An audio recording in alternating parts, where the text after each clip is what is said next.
دون مقدمات، رسميا هذه هي تشكيلة الوداد أمام فيتا كلوب في دوري أبطال إفريقيا بقيادة المدرب خوان كارلوس غاريدو. فعلا تشكيلة عالمية للوداد. غاريدو يستبعد لاعب أساسي من الفريق الأحمر. جبران يعلنها مدوية. قبل ما نطرق لتفاصيل اخبار اليوم كنتمنى الدعم ديالكم عن طريق النقر على زر الاعجاب بالفيديو والاشتراك في القناه وتفعيل زر الجرس باش توصلوا دائما بجديدنا اول باول. وغادي نكون شاكر لك بزاف الا بارطاجيتي الفيديو مع اصحابك في فيسبوك، في واتساب، في جميع مواقع التواصل الاجتماعي.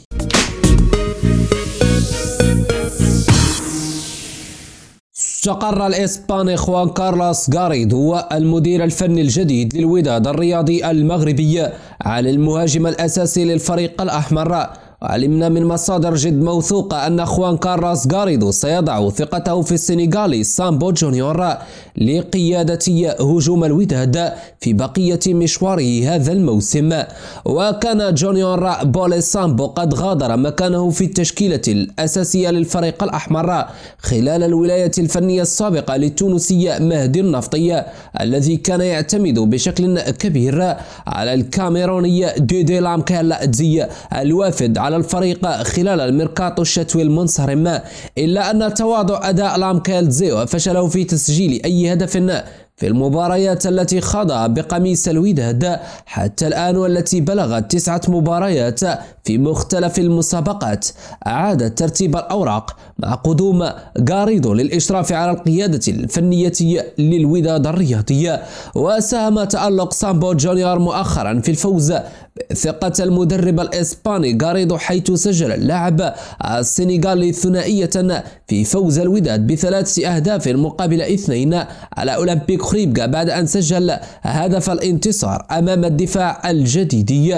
ورغم ابتعاده لفترة عن التسجيل إلا أن سامبو نجح في الصعود ليصبح ثالث هدافي الدوري برصيد 6 أهداف خلف حمزة النوري من الفتح ب9 أهداف. كما يعد هداف الوداد إفريقيا رفقة يحيى جبران ب3 أهداف لكل منهما. وكانت فترة لامكيلزي قد رافقها الشح التهديفي للوداد الذي فشل في 10 مباريات متتالية في تجاوز سقف الهدف الواحد.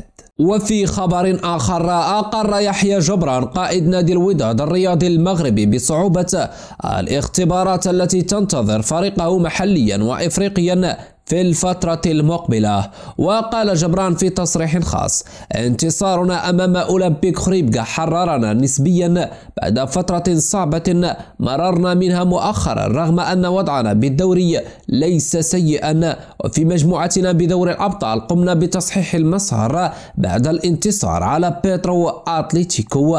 وأضاف: الثقة التي كنا نبحث عنها عادت بكل تأكيد، والمدرب الجديد خوان كارلوس غاريدو لحسن الحظ سبق وأن مر مع الفريق ودخل في التفاصيل دون مقدمات.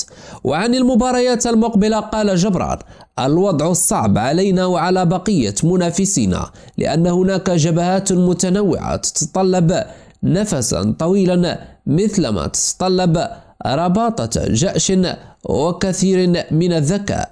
وأردف قائلا: الأجندة المقبلة في غاية الصعوبة، ومع ذلك سنتحلى بنفس الإصرار الذي ظهرنا به في المباريات الأخيرة، وهامش الخطأ لم يعد ممكنا.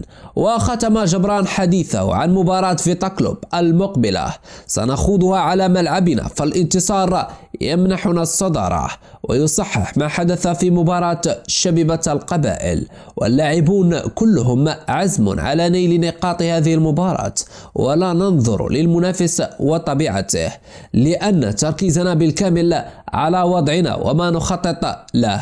وفي خبر آخر حصري يتعلق بتشكيلة الوداد الرياضي المغربي غدا إن شاء الله أمام فيتا كلوب الكونغولي، غاريدو اختار هؤلاء اللاعبين لمباراة الغد إن شاء الله. في حراسة المرمى الحارس أحمد رضا التغنوتي، في خط الدفاع أيوب العملود في الرواق الأيمن الدفاعي، ويحيى عطية الله الجناح الطائر في الجهة اليسرى الدفاعية. أما محور الدفاع فيتشكل من العائد أمين أبو الفتح للتشكيلة الأساسية، الصخرة الدفاعية أمين فرحان. في خط الوسط المخضرم جلال الداودي، إلى جانبه عازف الإيقاع يحيى جبران، وأمامهما المايسترو أيمن الحسوني. في خط الهجوم الزئبقي محمد أناجم في الجهة اليمنى الهجومية، والفنان الساحر سيف الدين بهرة على جهة اليسار الهجومية. أما رأس الحرب فغاريدو استقر بشكل رسمي على السنغالي بولي جونيور سامبو لكي يفتك بدفاعات فيتا كلوب الكونغولي. بالتوفيق لنادي الوداد الرياضي في هذا اللقاء المنتظر إن شاء الله غدا 3 مارس 2023 على الساعة 8 مساء. ما رأيكم في هذه التشكيلة التي بنسبة 99% هي التي ستخوض اللقاء المنتظر في دوري أبطال إفريقيا؟ هل في نظركم قادر على تحقيق الانتصار؟ اتركوا لي جوابكم وآراءكم حول هذه المواضيع في التعليقات.